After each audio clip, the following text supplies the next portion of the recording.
Alrighty, how's it going, everybody? My name is Stephen Kuklik, and today I'm going to take you through the Peace of Westphalia, one of the most important peace treaties in European history, and maybe arguably the most important peace treaty in European history. So let's go ahead and get on into it. First of all, let's talk about what was the Peace of Westphalia. So the Peace of Westphalia was the treaty that ended the 30 Years' War. The 30 Years' War was this massively destructive conflict that ravaged Central Europe from 1618 until 1648. And this was really the last major war of religion. And so the Peace of Westphalia looked to fix and solve a lot of the things that caused the 30 Years' War. So what did it actually do?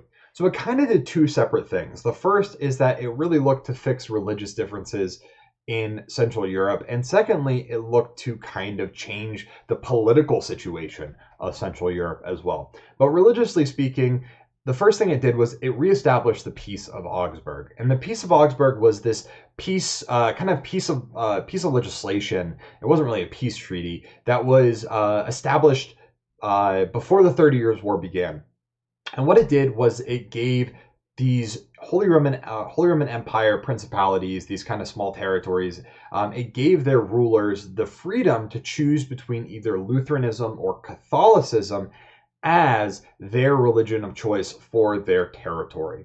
So it was really, really limiting, but it was supposed to stave off a major religious conflict, which obviously it did not do, right? It was not effective there. But the Peace of Westphalia reestablishes the Peace of Augsburg and allows Calvinism to also be one of the acceptable religions that these leaders can adopt. Which was important because Calvinism was super popular.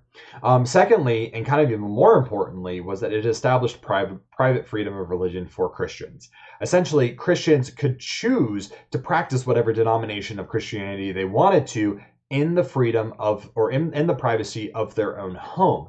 And this is going to be really important because it pretty much says, look, it doesn't matter what religion or what denomination of Christianity you actually are, just practice it in the privacy of your own home. Now, this was limiting to just Christianity. However, the Peace of Westphalia also extends protections, legal protections for Central European Jewish peoples as well, which was important because that had never really been codified before. Secondly, besides just kind of fixing the religious differences, it also tried to fix kind of some political things as well. And most importantly, it transfers power away from the Holy Roman Emperor to individual regional rulers, which we'll talk about here in just a second.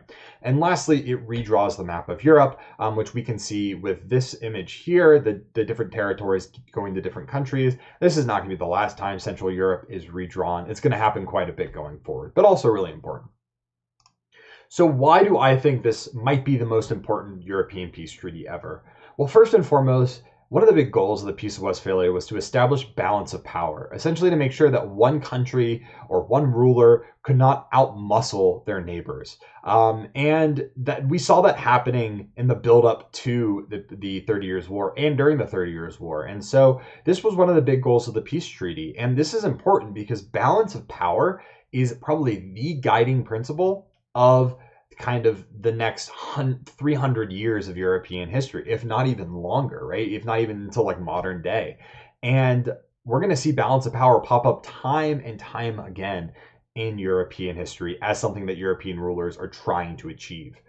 Secondly, it shifts focus of conflict away from religion. This is the last kind of conflict that's spearheaded by religious differences. Religion is going to be a super important part of conflict and history, and European history going forward, but it is not going to be the thing that spearheaded conflict.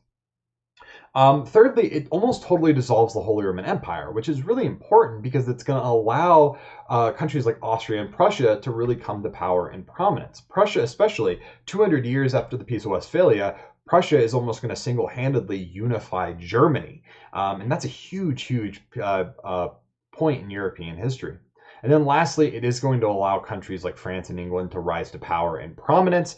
France and England are going to become kind of like continental superpowers almost immediately after the Peace of Westphalia. And that is also going to have huge impacts on European history going forward. So for all those reasons, I think this might be one of the most important peace treaties in European history ever.